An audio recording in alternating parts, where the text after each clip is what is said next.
Hello and welcome to the Sleepy Doctor. Today we are going to explore a very old, very strange, and very important story. The early history of surgery in ancient Egypt. This is a journey into a time when the human body was still a great mystery, when pain was a constant companion of the sick, and when healing was often mixed with magic, ritual, and bravery. We will see how some of the earliest surgeons dared to cut into flesh, stitch wounds, and even drill into skulls long before modern medicine was born. Before we begin, I would love to know where you are listening from and what time it is there. Please feel free to share that in the comments below. Now, let's begin our long story. In the hot, dry land along the Nile River, where the great pyramids rose and mighty pharaohs ruled, the ancient Egyptians developed some of the first known medical practices in history.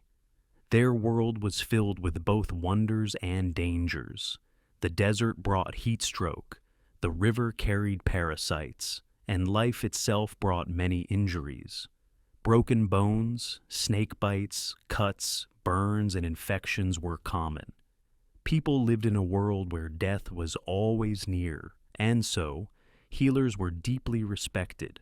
They were not only doctors, but priests, magicians, and scholars all at once. One of the earliest glimpses we have into Egyptian medicine comes from a very old document called the Edwin Smith Papyrus. This ancient scroll, written around 1600 BC, but copied from even older texts, is one of the oldest surgical documents we have today. It was found in the 19th century, bought by an American named Edwin Smith, and later studied carefully. What makes it so special is that it does not just use prayers and spells like many other medical texts of its time. Instead, it describes real injuries and how to treat them. It gives us a window into the mind of the Egyptian surgeon. The papyrus lists many injuries one by one, often starting at the head and moving down the body. It describes skull fractures, broken noses, dislocated jaws, wounds to the spine, and injuries to the chest and abdomen. Each case follows a clear pattern. First, it states the injury. Then, it tells how to examine the patient. Next, it gives the treatment. And finally, it offers a forecast, saying whether the patient can be cured, will struggle, or cannot be saved. For example, one entry describes a man who has a deep cut in his head with part of the skull exposed. The surgeon is told to place his fingers on the wound and feel for cracks. If the skull is soft under the fingers, the wound is very serious. The text then advises applying fresh meat to the wound, followed by bandages soaked in honey and grease. Honey, we now know, has natural antibacterial properties, and grease may have helped keep the wound moist and covered. Though the knowledge was limited, the Egyptians had already learned some principles that are still useful today. The surgeons of Egypt worked in a world without anesthesia. There was no way to block pain except for alcohol, strong herbs, or perhaps hypnosis. Patients had to endure the cutting of flesh while fully awake. Blood loss was another great danger. Sharp flint or copper knives were used, and the risk of infection was very high. Still, these early surgeons attempted bold treatments. They stitched wounds with linen threads, they used wooden splints to set broken bones, and they even drained abscesses by cutting them open and letting the pus out. Trepanation, or drilling holes into the skull, was also practiced in Egypt, though not as often as in some other ancient cultures. The reasons for it are still debated. Some believe it was done to release evil spirits thought to cause mental illness or seizures. Others think it may have been a last resort for treating head injuries or swelling. The survival of patients is proven by the growth of new bone around the drilled holes in some skulls found by archaeologists. The Egyptians believed that disease was not just a physical problem. They thought that evil spirits, angry gods, or curses could bring sickness. This is why the physician was also a priest and a magician. They recited spells, made offerings to the gods, and used amulets to protect the patient. Medical care was a mixture of observation, experience, and deep superstition. Still, they recorded their cases carefully and developed a system of knowledge that was passed down for centuries. Hospitals, as we know them today, did not exist, but temples served as centers of healing. The Temple of Imhotep was one such place. Imhotep, who lived around 2600 BC, was a real man who served as a high official under Pharaoh Djoser. He was later worshipped as a god of medicine. Imhotep is often called the first physician known by name. His wisdom became legendary, and healers prayed to him for guidance long after his death. Surgeons often worked inside these temple clinics, treating the sick and injured while also performing rituals. Herbs like garlic, onions, and coriander were used for their healing powers. Castor oil was given as a laxative. Poppy seeds may have offered some pain relief due to their mild narcotic effects. They also used strange remedies such as crocodile dung, powdered mummy, and even ground-up insects mixed into potions and ointments. Infections were the greatest threat to any surgical patient. Without knowledge of germs, the cause of infection was unknown. Some treatments accidentally helped, like honey or certain herbs, but others may have made things worse. Many patients likely died from sepsis after surgery, yet the fact that surgery was attempted at all shows great courage and determination by both doctors and patients. Surgery was not only for the living. Embalming, or mummification, was a kind of surgery performed on the dead. Embalmers learned much about the human body while removing organs and preserving corpses. They took out the brain through the nose using hooked instruments. The stomach, intestines, lungs, and liver were removed and placed in special jars. The heart sometimes was left in place or removed depending on the period. The body was then dried with natron salts and wrapped in linen. Through this work, embalmers developed a detailed, though not fully accurate, knowledge of anatomy. However, this knowledge was not always shared with physicians treating the living. In fact, there seemed to be a divide between those who worked on the dead and those who treated the sick. Religious beliefs about the sacred nature of the body may have limited how much surgical knowledge could be applied to living patients. The royal court employed the best physicians, who had access to medical texts and long training. They treated the pharaoh, the nobility, and high officials. Ordinary people often relied on local healers, midwives, and family members for care. Childbirth was dangerous, and midwives used birth bricks and amulets to assist labor. They burned incense and placed charms to protect both mother and child. Egypt's medical knowledge spread far beyond its borders. Greek travelers like Herodotus wrote about Egyptian doctors. Later, famous Greek physicians such as Hippocrates and Galen were influenced by Egyptian teachings. Even many centuries later, some Egyptian remedies continued to be used in medieval Europe. Despite their many mistakes, the Egyptian surgeons of long ago laid early stones on the path to modern surgery. Their courage to open wounds, set bones, and attempt operations in a time of great mystery shows the depth of human hope and curiosity. They worked with limited tools, little knowledge, and great risk. Yet they planted seeds of surgical practice that would grow through the centuries. The knowledge and techniques developed in ancient Egypt did not remain locked within its borders. As trade and conquest brought Egyptians into contact with other civilizations, their medical practices traveled along with their goods. The Greeks, who deeply admired Egyptian wisdom, were among the first to adopt and adapt some of their methods. Greek travelers visited Egypt, studied its temples, and spoke with its physicians. They carried fragments of this knowledge back to their homeland, where it slowly blended with their own growing medical traditions. One of the most famous Greeks to learn from Egyptian medicine was Hippocrates, often called the father of medicine. Although he lived long after the height of Egypt's medical power, some of his teachings show hints of Egyptian influence. Like the Egyptians, he emphasized careful observation and detailed case notes. He believed that understanding the patient's symptoms and environment was key to finding a cure. This approach, rooted in experience rather than pure superstition, would become one of the foundations of Western medicine. Even as Egypt's political power faded, its medical reputation remained strong. During the rule of the Ptolemies, when Greek and Egyptian cultures mixed under the leadership of Alexander the Great's successors, a great medical center rose in the city of Alexandria.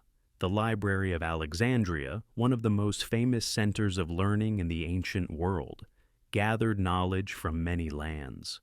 Its nearby medical school attracted physicians from across the Mediterranean. At Alexandria, for the first time, doctors began to study the human body in ways that would have been forbidden in earlier Egyptian times. Religious restrictions on dissection loosened, and Greek physicians like Herophilos and Erasistratus started to carefully examine human corpses. They studied the brain, nerves, blood vessels, and organs with remarkable precision. Herophilos described the brain as the seat of thought, a view that was far ahead of its time. Erasistratus explored the heart and circulatory system, making careful notes about how blood and air moved through the body. Although these studies were groundbreaking, they were still limited. True surgical practice, especially on living patients, remained dangerous. Without effective ways to control bleeding, prevent infection, or manage pain, surgery was still largely limited to external wounds, setting bones and draining abscesses. Internal surgery was almost always fatal. As centuries passed, much of this knowledge was lost during periods of war and political collapse. The Great Library of Alexandria was destroyed, and with it, many precious texts vanished. Yet, echoes of Egyptian and Alexandrian medical ideas survive through translations, passed on by scholars in the Islamic world, and later by European physicians during the Middle Ages. Back in Egypt itself, the practice of surgery remained a mix of practical skill and religious belief. The balance between science and magic continued for many centuries. Healers still relied on charms, spells, and the favor of gods to protect their patients. But their practical knowledge of injuries and how to treat them remained surprisingly advanced for its time. Throughout the long history of Egyptian surgery, one constant remained: the patient's experience. For the sick and injured, surgery was always a gamble. A broken arm might be set with wooden splints and tight bandages. If infection set in, there was little that could be done. Patients with head injuries might endure the terrifying experience of having their skull opened, fully awake, under the sharp edge of a flint or copper blade. Those with wounds or abscesses would feel the sting of knives cutting into swollen flesh, followed by the application of thick poultices made from herbs, honey, and sometimes even animal dung. The risk of death was high, but for many, the hope of relief from suffering made the danger worth taking. The surgeon's role was both feared and respected. Success brought great honor. Failure could mean death for the patient and shame for the healer. Training for surgeons was often passed down from master to student, father to son, or priest to apprentice. In temple schools, young healers learned not only how to treat injuries, but also how to read medical texts, written in complex hieroglyphs and later in Demotic or Greek. They memorized hundreds of treatments for various wounds and illnesses. Some of these were highly effective, while others were based purely on tradition and superstition. Among the many substances used by Egyptian surgeons, some stand out for their surprising effectiveness. Honey, as mentioned, helped fight infection. Moldy bread was sometimes applied to wounds, which may have introduced a primitive form of penicillin long before antibiotics were discovered. Oils and resins from plants like myrrh and frankincense had antibacterial and anti-inflammatory properties. Yet, alongside these, patients were also given mixtures that today seem dangerous or useless, such as lead-based ointments, crushed insects, or potions made from animal organs. Surgical tools, while simple, were surprisingly varied. Archaeologists have uncovered copper knives, needles, forceps, saws, and probes. Some were finely crafted, showing the skill of ancient metalworkers. Wooden and bone tools were also used, often for more delicate tasks. These instruments were carefully cleaned and maintained, though the idea of sterilization as we know it did not exist. Despite their limitations, ancient Egyptian surgeons achieved remarkable successes. Broken bones set with splints often healed well. Simple wounds closed with linen stitches could recover fully. Certain eye surgeries, like removing small growths from the eyelid, were performed with surprising skill. Bladder stones were sometimes removed through painful but effective procedures. These victories gave hope to many and slowly advanced the art of surgery, step by step. As time moved on, Egypt's medical legacy continued to influence later civilizations. Roman physicians like Galen studied Egyptian practices and incorporated them into their own work. Galen, who served as physician to Roman gladiators, learned much about treating wounds and broken bones. His detailed writings on surgery and anatomy would dominate European medicine for over 1,000 years. In the Islamic Golden Age, scholars like Avicenna and Al-Razi translated and expanded upon earlier Egyptian and Greek texts. They preserved and enriched this body of knowledge, adding their own observations and surgical techniques.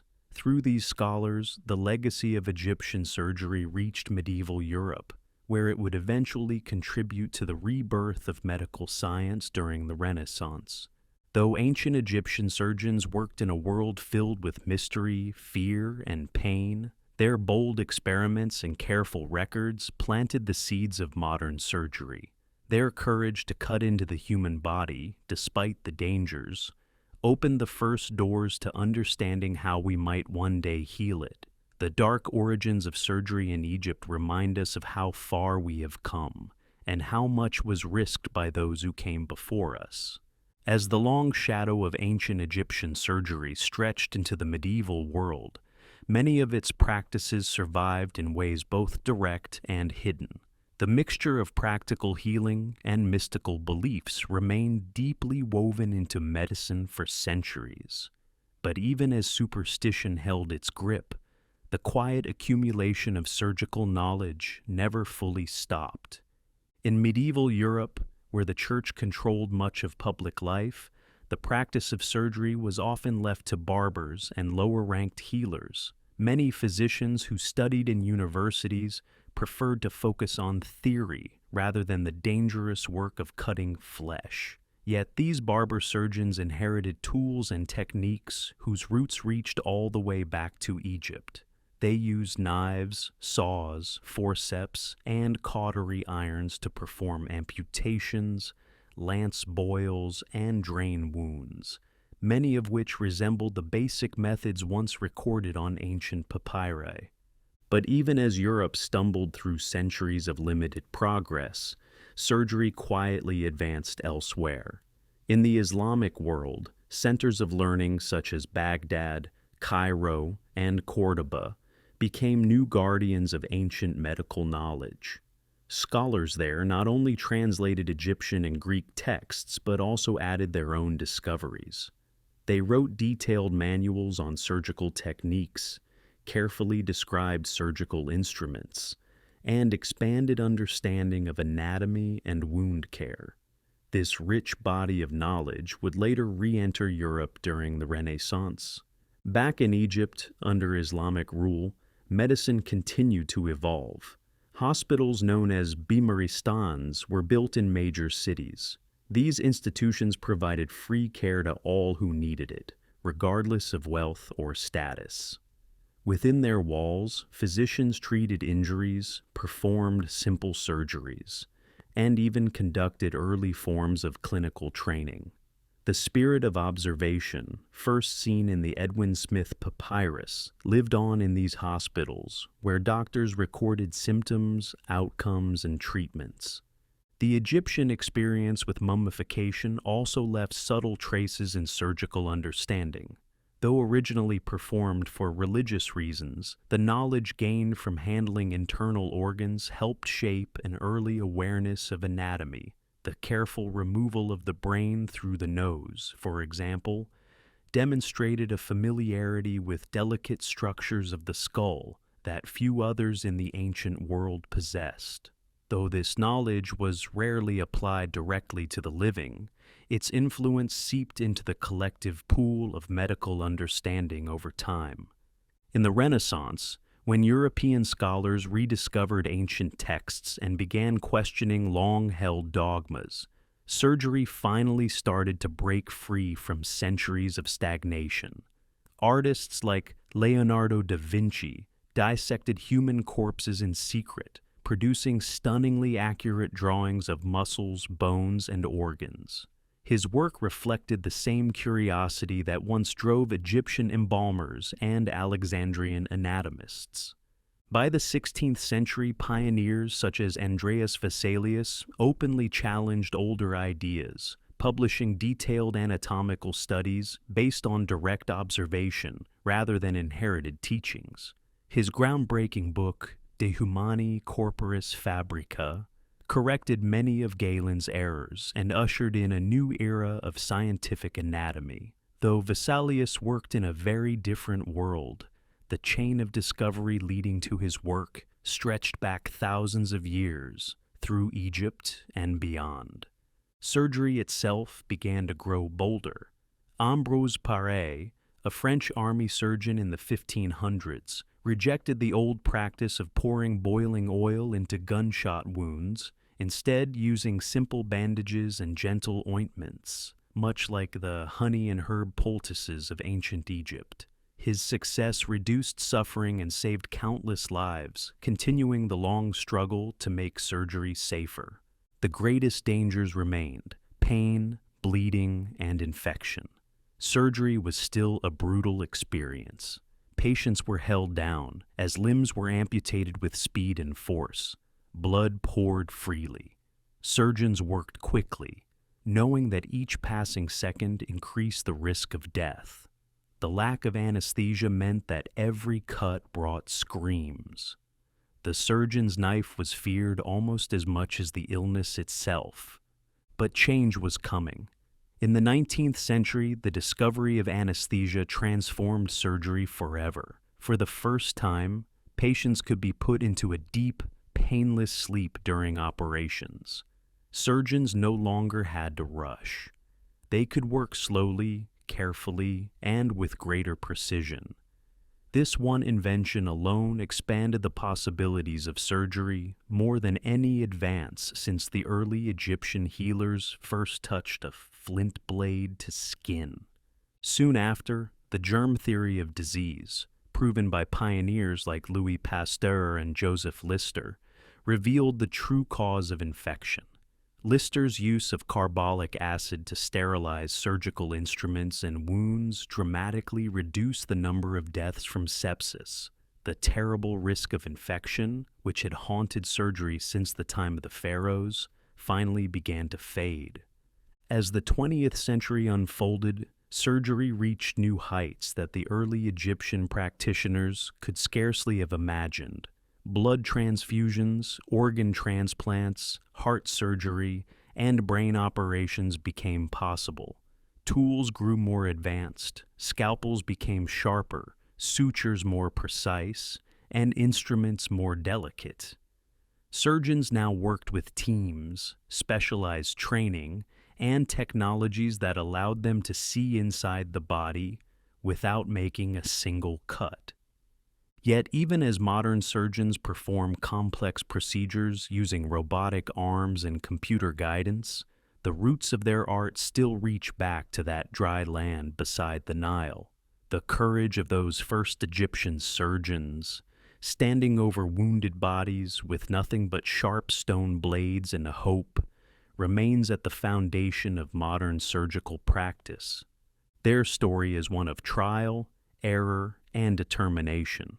They worked with limited knowledge but great care. They listened to the body, recorded their findings, and handed down what they learned across generations. Over thousands of years, those early lessons slowly grew into the science of healing we know today. The dark origins of surgery in ancient Egypt remind us that even in times of mystery, pain, and danger, people have always sought to heal one another. They were willing to cut, to stitch, and to endure suffering in the hope of saving lives. Their work stands as one of humanity's earliest and bravest steps toward understanding the human body. And now, as we continue our long journey through the history of medicine, we come to the next story, a story that might seem strange at first, but reveals one of the most surprising chapters in the long search for healing. This is the story of how leeches, those small, slimy creatures, became life-saving tools in medicine. For many centuries after the first brave surgeons of ancient Egypt opened wounds with their copper blades, doctors across the world searched for better ways to balance the body and cure disease. One idea became very powerful and long-lasting: the theory of the four humors. This theory, first fully described by ancient Greek doctors like Hippocrates and later expanded by Galen, taught that the human body contained four important fluids: blood, phlegm, yellow bile, and black bile. When these humors were balanced, a person was healthy. When they were out of balance, sickness followed. Because blood was seen as the most dominant of these fluids, many illnesses were thought to be caused by too much blood in the body. This led to one of the most common treatments in history: bloodletting. Doctors believed that by removing some blood, they could restore balance and help the body heal itself. And while many methods were used to take blood from the body, such as cutting veins with knives or using special cups to draw blood, one of the most famous and widely used tools for this purpose became the leech. Leeches are small, worm-like creatures found in freshwater streams and ponds. They attach themselves to the skin of animals or people, bite through the flesh with their tiny jaws, and drink blood. In nature, they feed quietly and release special chemicals in their saliva that prevent the blood from clotting, reduce pain, and widen blood vessels, allowing them to feed longer without being noticed. Long before scientists fully understood how these chemicals worked, doctors saw that leeches could draw blood gently and steadily, without cutting the skin deeply or causing much pain. The use of leeches in medicine began many centuries ago, but it reached its peak in Europe during the 18th and early 19th centuries. At that time, almost every kind of sickness, from headaches and fevers to infections and mental illness, was treated by removing blood. Leeches were seen as a safer, more controlled way to perform bloodletting, especially for weak or sensitive patients. Wealthy families kept jars of leeches in their homes, ready to use at the first sign of illness. Hospitals ordered millions of leeches each year, and professional leech gatherers traveled through swamps and rivers to collect them by the thousands.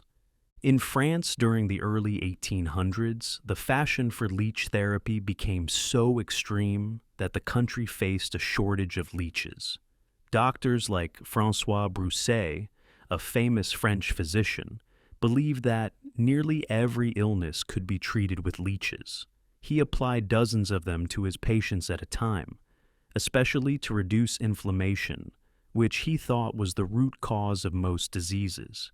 His methods became widely popular, and people in Paris often lined up outside clinics to receive leech treatments. The demand grew so high that by the 1830s, France was importing hundreds of millions of leeches each year from other parts of Europe and even from as far away as North Africa. The leech craze was not limited to France. Across Europe and into Russia, leech therapy became one of the most common treatments. Medical students were taught how to apply leeches carefully, how to watch their feeding, and how to remove them gently without causing harm. Patients often describe the feeling as strange but not painful. The leech's saliva contained substances that numbed the bite and prevented clotting, allowing the leech to drink for 20 to 30 minutes at a time, sometimes consuming several times its own body weight in blood. Even though leech therapy was wildly popular, it was based on a misunderstanding of disease. Removing blood did not cure infections, stop fevers, or balance the humors. In many cases, it weakened patients who were already ill and made their recovery more difficult. But since many diseases went through natural cycles of improvement and worsening, doctors often believed that the leeches had helped when patients improved on their own. As medical science advanced in the late 19th century, the popularity of leech therapy began to fade. The discovery of germs by scientists like Louis Pasteur and Robert Koch revealed that infections were caused by bacteria, not by an imbalance of fluids. New treatments, including antiseptics, vaccines, and antibiotics, offered better ways to fight disease. Bloodletting, including leech therapy, was slowly abandoned by most physicians. However, the story of leeches in medicine did not end there. In the 20th century, surgeons discovered a new and very different use for leeches, one based not on ancient theories of humors, but on modern understanding of blood flow. As surgical techniques advanced, doctors learned how to reattach severed fingers, ears, and other body parts using microsurgery. But these delicate procedures faced a major problem. While arteries could often be successfully repaired to bring fresh blood into the reattached tissue, veins were much harder to reconnect. Without working veins, blood could enter but not leave the tissue, leading to dangerous swelling, clotting, and tissue death. Here, the leech once again became a valuable tool. When applied to the area, leeches could gently draw off excess blood, relieving pressure and allowing time for new veins to grow and reconnect naturally. The leech's saliva, filled with anticoagulants, kept the blood flowing and prevented clots from forming. In this way, leeches helped save many patients from losing newly reattached fingers, ears, or skin grafts. Modern hospitals, even today, sometimes keep medical leeches on hand for these special cases. These medical leeches are carefully raised in sterile conditions to prevent infections. Their use is supervised by trained medical teams who understand how long each leech should feed, how much blood it should remove, and how to safely dispose of the leeches afterward. In this controlled setting, the humble leech, once a symbol of outdated medical practice, has become a valuable partner in highly advanced modern surgery. Thus, the story of leeches in medicine shows us how strange and unpredictable the history of healing can be. A creature once feared and misunderstood, used for thousands of years under false beliefs, has found a lasting place in some of the most complex and delicate surgeries of our time. It is a story of old ideas falling away, new knowledge rising, and sometimes of ancient tools finding new life in unexpected ways. The journey of the leech in medicine did not follow a straight path. It moved through many ages of human understanding, sometimes rising as a trusted cure, sometimes falling into disuse and ridicule, and finally returning in a new form, backed by modern science. As the 20th century progressed, researchers began to look more closely at the substances found in leech saliva. What had once been seen as a simple trick of nature turned out to be a highly complex chemical mixture. Scientists identified many different compounds in the saliva, each playing a special role. The most famous among them was hirudin, a powerful anticoagulant that prevents blood from clotting. Hirudin allows the leech to keep blood flowing freely while it feeds, but in medicine, it offered a way to prevent dangerous blood clots in patients recovering from surgery or suffering from certain blood disorders. Other chemicals in leech saliva were found to have additional benefits. Some widen blood vessels, improving circulation. Others acted as mild anesthetics, reducing pain during feeding. Still others contained enzymes that broke down clots or reduced swelling. This rich cocktail of natural medicines fascinated scientists, who began studying how these substances could be purified and used in modern treatments. By the late 20th century, pharmaceutical companies developed synthetic forms of hirudin for use in hospitals. These drugs provided new options for preventing strokes, heart attacks, and blood clots in patients who could not take traditional blood thinners. The natural chemistry of the leech, once feared and misunderstood, was now helping save lives in the most advanced hospitals around the world. But even as synthetic drugs took center stage, the living leech itself remained valuable in certain surgeries where no pill or injection could replace its careful, steady work. Microsurgeons who specialize in reattaching fingers, repairing delicate facial structures, or transplanting skin grafts often rely on leeches to manage the dangerous buildup of blood in the days after surgery. In these cases, the leech provides a simple, natural solution that no machine or drug can fully match. In these modern procedures, each leech is handled with great care. Medical leeches are raised in clean, controlled environments to ensure they carry no harmful bacteria. Before surgery, doctors plan exactly where and how long each leech will be used. Nurses monitor the patient carefully, measuring blood loss and watching for signs of infection. Once a leech has fed, it is removed and safely disposed of. The entire process is performed with precision and care, combining ancient practice with modern medical discipline. Beyond their role in surgery, leeches have also been studied for their potential in treating other conditions. Some researchers have explored their use in helping patients with arthritis, where the chemicals in leech saliva may reduce joint pain and inflammation. Others have examined how leech therapy might improve circulation in patients with chronic vein problems. While these areas of research are still being explored, they show how the leech continues to inspire new ideas even today. Throughout this long history, the patient's experience with leech therapy has also changed. In earlier centuries, patients often feared the sight of leeches clinging to their skin, their bodies swelling with blood. The idea of having a living creature feed on one's body brought feelings of dread and discomfort.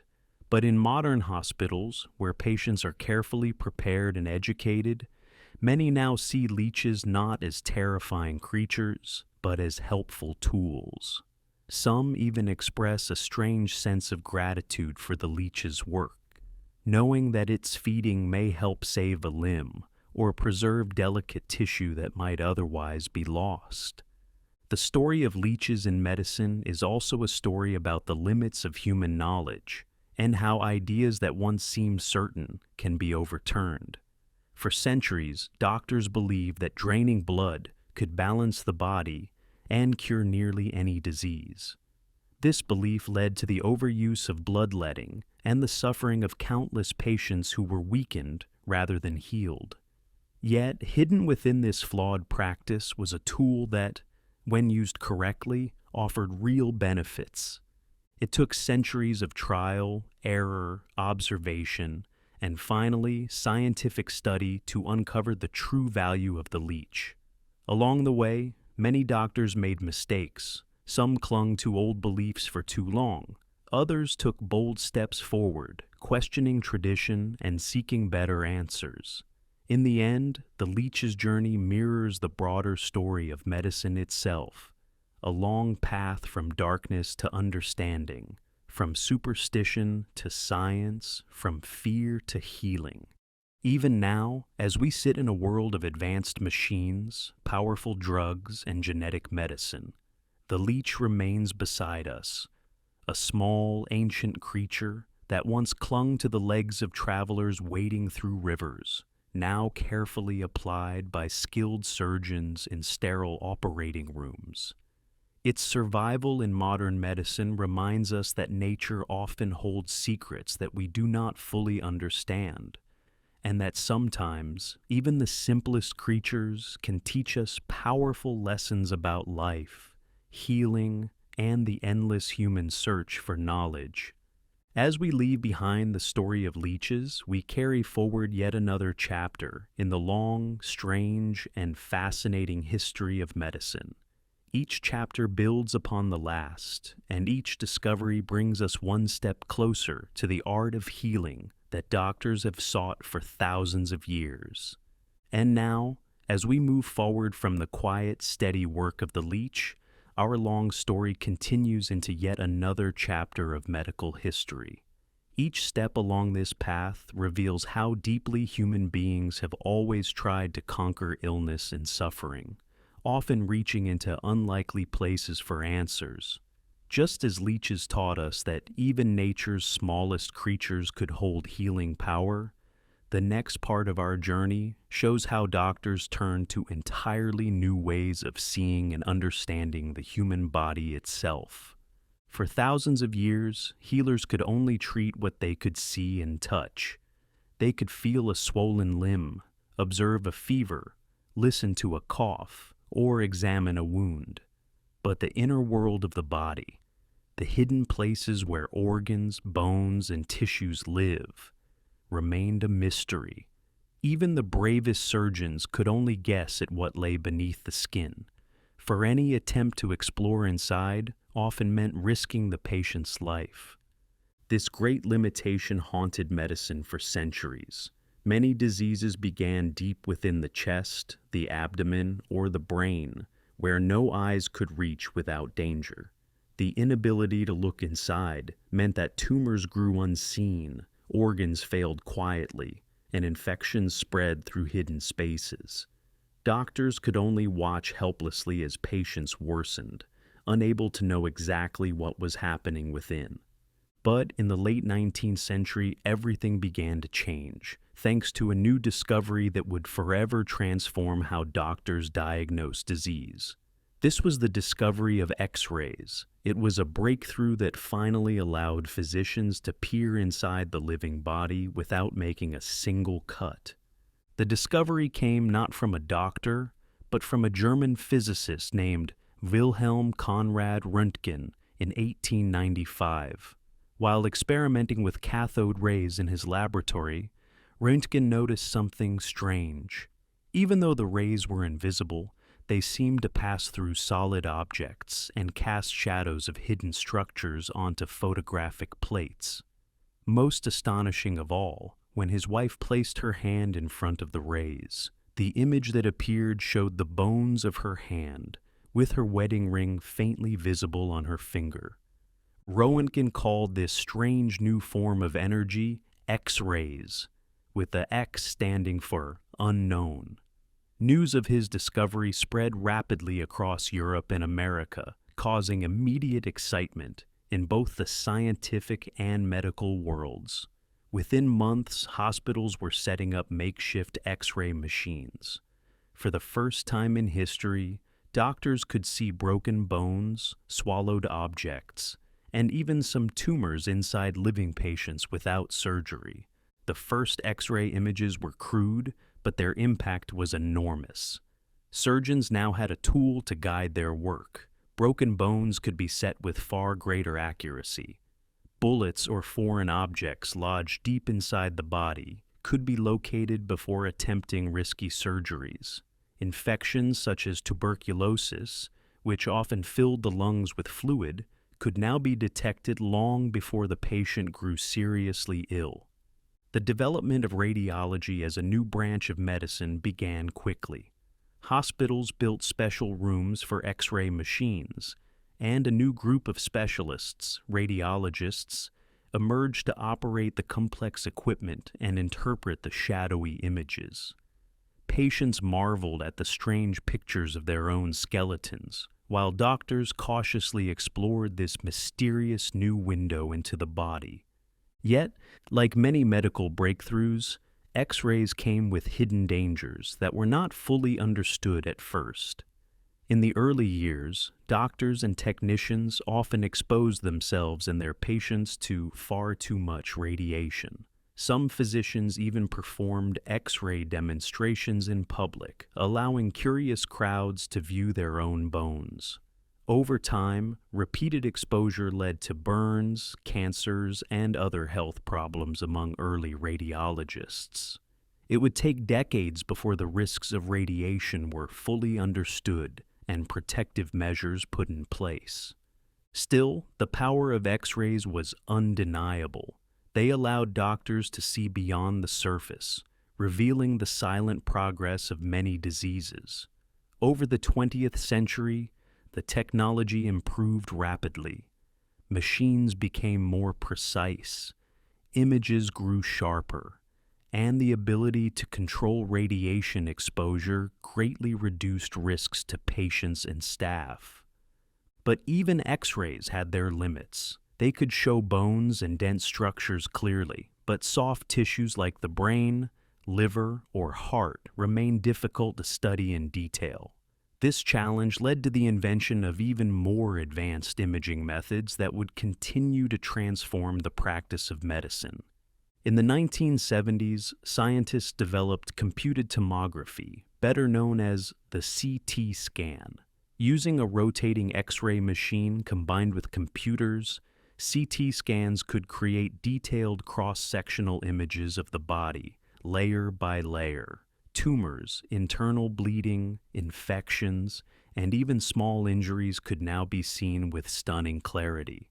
Doctors could explore inside the brain, the chest, and the abdomen without ever opening the body. Not long after, magnetic resonance imaging, or MRI, was introduced. Unlike X-rays or CT scans, MRI used strong magnets and radio waves to create images. This allowed doctors to study soft tissues in extraordinary detail, including muscles, ligaments, nerves, and the brain itself. With MRI, even the smallest abnormalities could be detected early, often before any symptoms appeared. Later, ultrasound technology added another tool. Using high-frequency sound waves, ultrasound provided real-time images of organs, blood flow, and unborn babies growing inside the womb. It was safe, painless, and required no radiation at all, making it especially useful for guiding delicate procedures and monitoring pregnancies.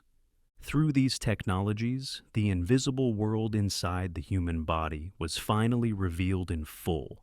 Surgeons could now plan complex operations with confidence, guided by clear, three-dimensional images. Cancers could be found and treated early. Blocked arteries could be located and opened. Birth defects could be diagnosed before birth. The dream of seeing inside the body, which had remained out of reach for most of human history, was at last a reality. From the first stone knives of ancient Egypt to the gentle feeding of leeches, and now to the invisible rays that pass through flesh, the history of medicine shows a constant desire to see more, to understand better, and to heal with greater skill. Every discovery has built upon the work of those who came before, often in ways that early healers could never have imagined. As we continue following this long and patient journey of medical discovery, it becomes clear how each breakthrough opened doors that were once tightly closed. The story of seeing inside the body did not end with X-rays, CT scans, MRIs, or ultrasound.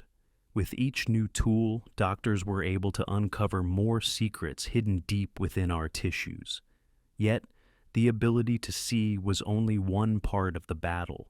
The next great challenge was to find ways to reach into the body and repair what was broken, without causing more harm than the disease itself. For centuries, surgery meant large, deep cuts. A surgeon's hands needed full access to the damaged part. But these large openings brought great risk: bleeding, infections, long recoveries, and sometimes death. Even with careful work, many patients faced long months of pain and weakness as they slowly healed. The search for safer, less invasive ways to treat illness became one of the most important goals of modern medicine. This search led to the birth of minimally invasive surgery, a new way of entering the body that would have seemed like magic to the earliest Egyptian healers. Instead of large cuts, surgeons began using very small incisions, sometimes no larger than a keyhole. Through these tiny openings, they inserted thin instruments and small cameras, allowing them to see and operate inside the body without fully opening it. The rise of minimally invasive surgery truly began in the late 20th century, though its earliest roots reached back even further. In 1901, a German physician named Georg Kelling performed one of the first known procedures using a tiny tube to look inside the abdomen of a dog. A few years later, another German doctor, Hans Christian Jacobaeus, used similar methods to examine the chest cavities of patients. These early experiments laid the foundation for a technique that would one day transform surgery completely. The key tool that made this possible was the laparoscope, a slender tube fitted with a small camera and light source. With the laparoscope, surgeons could view the inside of the body on a video screen, magnified in great detail. Tiny surgical tools could be inserted alongside the camera to perform delicate procedures with precision.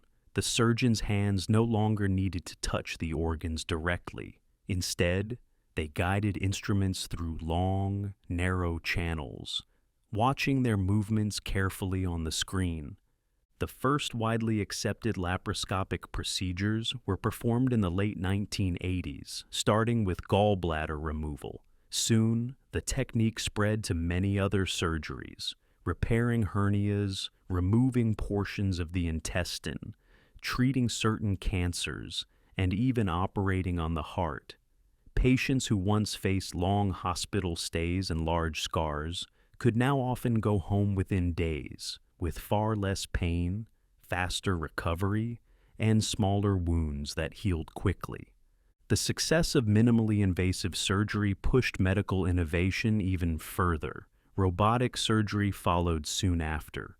With robotic systems like the Da Vinci surgical system, surgeons could sit at a console, guiding robotic arms with unmatched precision.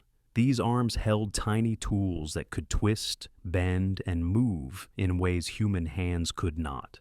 The robotic instruments allowed operations on extremely small structures, such as delicate nerves or blood vessels, while avoiding nearby damage. But even robotic surgery was not the final step. Researchers began to develop new methods that pushed the boundaries of what was possible.